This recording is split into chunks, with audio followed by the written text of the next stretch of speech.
What is going on, y'all? I'm Cam Best, and I'm here today to look at the data mine cards for the June season and the newly quote-unquote confirmed cards for the May season of Marvel Snap. So we're going to be looking at a total of 9 cards here, I believe, and some of them are going to be from the June season, some of them are going to be from the May season. The May ones are already a bit known, but what I want to do with this video is go over what my general thoughts on each of the cards are, where they're best suited to go, and how strong I think they are. So let's start out with Ghost Spider. Now, Ghost Spider is a 2-cost 3-power card with an on reveal that says the last card you played moves here.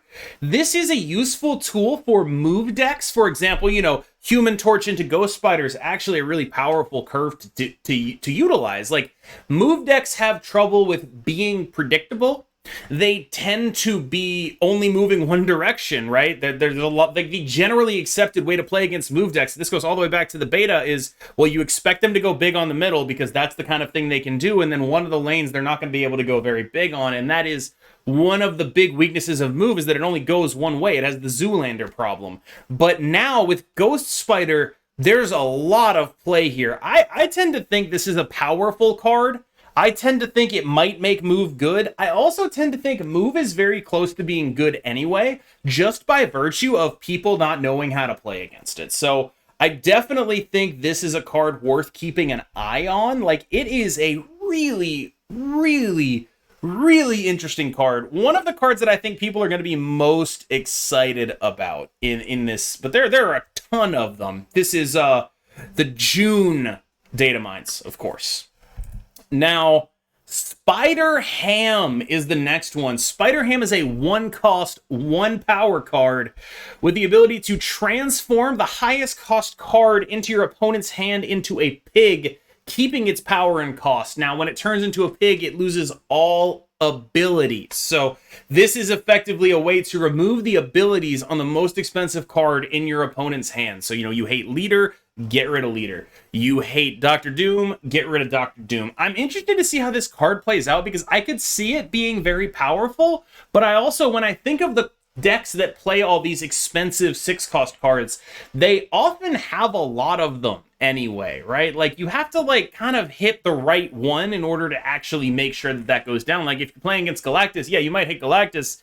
You might also hit Death or Null or whatever, and maybe that's just good enough from your 1/1, but you are playing a 1/1. I wonder if this won't be closer to a Black Widow card than a super strong card, but the upside on it really is insane. Like, there are certain matchups where this card is going to shine, and in those targeted scenarios, it's going to be very, very powerful, I think.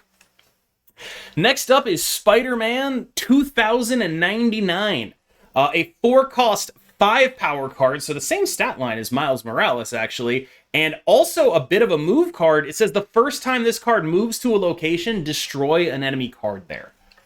I think this card is actually strong. Like, blowing up enemy cards is a big deal in Marvel Snap. There are only 12 slots on the board. I get it, it might be a little bit random, but when you look at the other cards that do things like that, the cost of Gambit is discarding a card, and it's a 3/1. This is a 4/5. That's a real stat line. Now, the downside is, maybe you don't get to do everything perfectly, but there are definitely going to be decks where, you play Spider-Man 2099 into Ghost Spider with, a Sarah on the board on turn 6 and just blow up their Atlantis unit or, whatever that one big guy is, when you look at this card and you compare him to something like Negasonic Teenage Warhead, it's just hard for me to believe that they actually printed a card like Negasonic when they're also printing a card like this. I don't...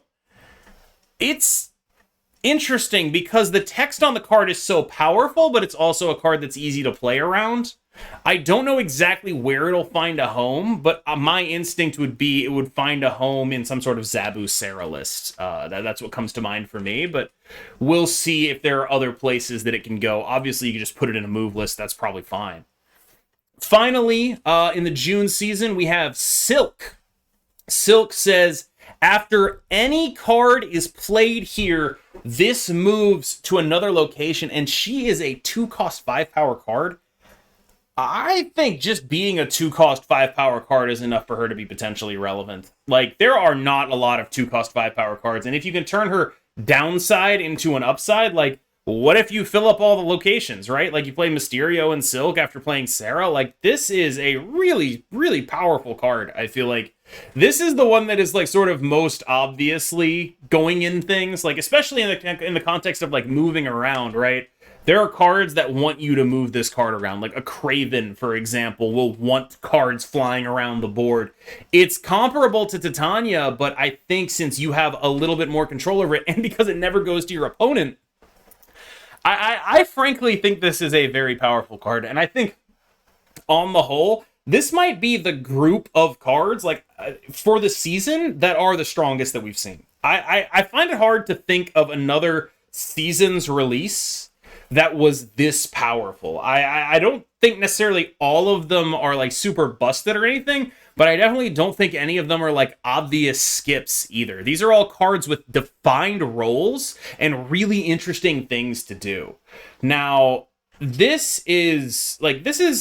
really excited for this. I think if I had to say one that I was excited the most for, if I had to rank them in order of the ones I'm excited the most for, I'll tell you, I'm the most excited for Spider-Man 2099, but I don't think he's going to be the strongest of them. I just want to play with him and figure it out. I think he's likely to be like third weakest, and Ghost Spider and Silk are going to be the standouts, but he's the one I want to play with the most, I think. So, moving on to the May 2023 season, these cards have already been data mined, but a little bit was confirmed about Nebula, and we know a little bit more about how Iron Lad and Howard the Duck will work now that they've changed Chavez and Jubilee. So, Nebula is a 1-cost, 1-power card that says each turn your opponent does not play a card here, this gets +2 power, except the turn you play this. I am really interested in Nebula because with Kitty Pryde's rework and Sunspot's nerf, there is sort of an open question as to what the best 1-cost scaling unit is going to be.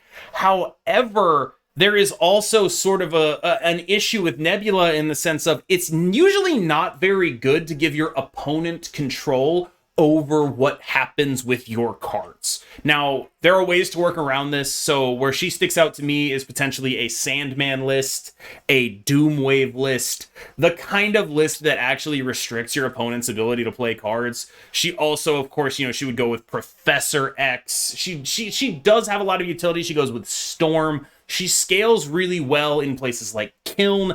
I think this is a pretty strong card. I believe it is the one from the Battle Pass in May, and man, like I think that's kind of a banger. I'm gonna be honest with you. I have been looking for new Sunspot ever since they announced the Kitty Pryde rework, and this is a card that is a contender for it. My one real issue is I do worry that giving your opponent control over this is a little iffy.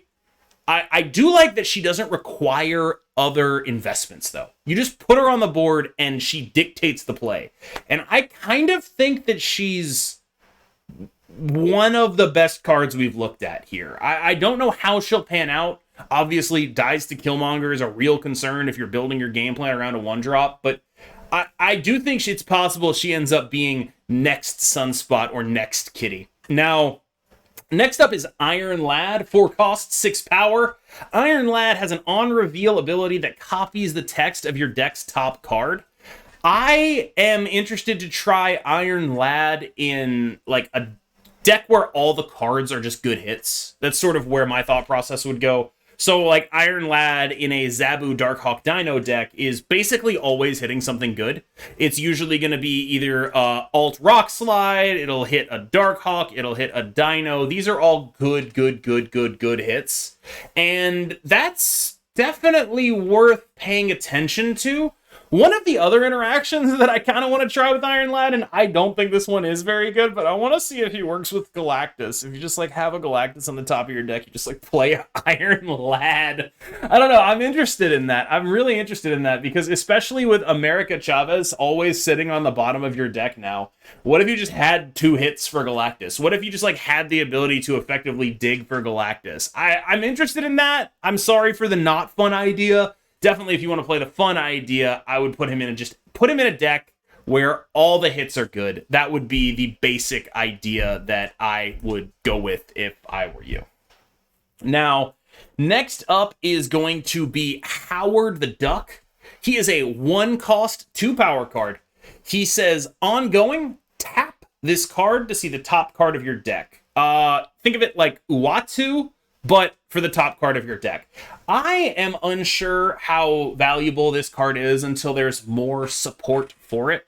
It does let you do things with Iron Lad. It does also let you do things with Jubilee, and that is definitely interesting. I mean, Jubilee now getting the top card of your deck again, that was her text in the beta, was pretty clearly meant to synergize with this kind of stuff.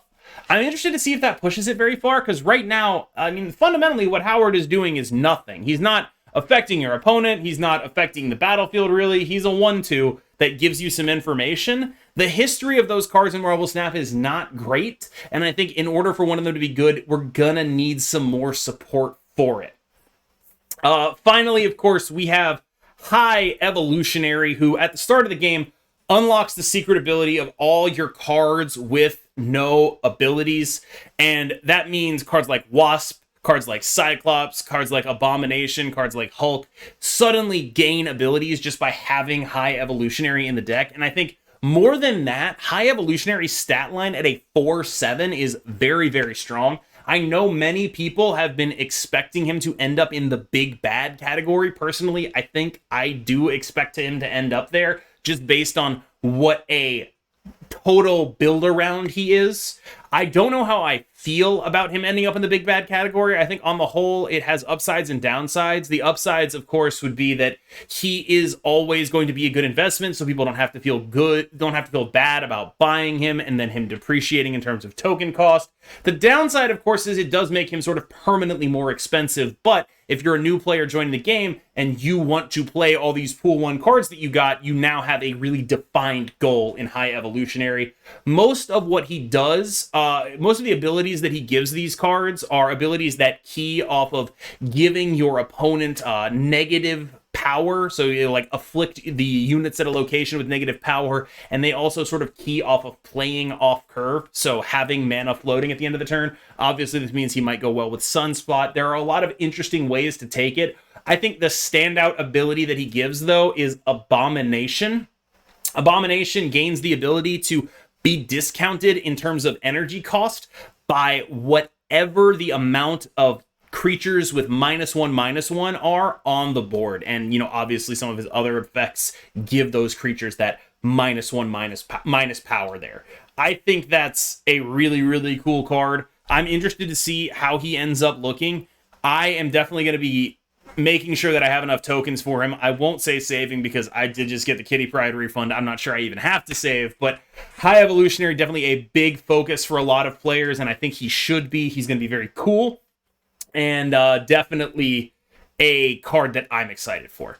Now, moving on to the Living Tribunal, who has an ongoing ability, a 6-cost card, 4 power. Ongoing ability, split your total power evenly among all locations. And I think this card is a little bit worrying for me because if it is good, it's going to be very annoying to deal with. If it is not good, it's going to be like fine, right? It's sort of a Galactus style card where it has this effect of invalidating all the normal thought processes you have about the game. And I generally am not super excited about those kind of cards getting added to Marvel Snap. But I do think it's a significant amount weaker than Galactus. It's hard to imagine a way in which you can play Living Tribunal that is not obvious and counterable. Even though Galactus is sort of obvious and counterable, Galactus has its own sort of inbuilt anti-counterplay in the form of cards like Dr. Octopus, right? So like there are ways that Galactus interacts with you, and it, granted, now that Leech is gone, it has less of those ways, but like the fact that Galactus interacts with you proactively is part of what puts it over the top as a like unfun deck to play against, because you're like, oh, it's gonna be fine, and then they like fill up the lane, and you can't arrow them. It's like, oh well, that sucks. There goes the whole game. Now, as far as Living Tribunal, I don't know. I want him to be bad. I think that would be where I would start with Living Tribunal. I want him to be bad. I don't know how he should end up, but I don't want him to be good. I don't want there to be a good Living Tribunal deck. I do take heart from the fact that there's basically never been a good Omega Red deck, and Living Tribunal is like Omega Red on crack, so maybe just his power, the differential between him and Omega Red, is enough. But I guess I think we'll have to find out. Personally, I hope he's not that good. So let's recap. What card am I most excited about from both of these batches? I would say High Evolutionary, followed by Nebula. And then I think basically Ghost Spider and Silk are tied for me in terms of being the cards that I'm next most excited about. So I think those four, Ghost Spider, Silk, Nebula, and High Evolutionary are the ones that I am really, really into right now. What are the cards that you're most excited for, though? I'm interested to know what cards you're most excited for. I do expect High Evolutionary probably going to win this, so also, if you say High Evolutionary, give me your second place, too, because there's probably going to be a ton of people saying High Evolutionary. I want to know what your second place is if you say High Evolutionary. I want to know what your first place is if you don't. Thank you so much. As always, I'm KM Best. I will see you in the next one.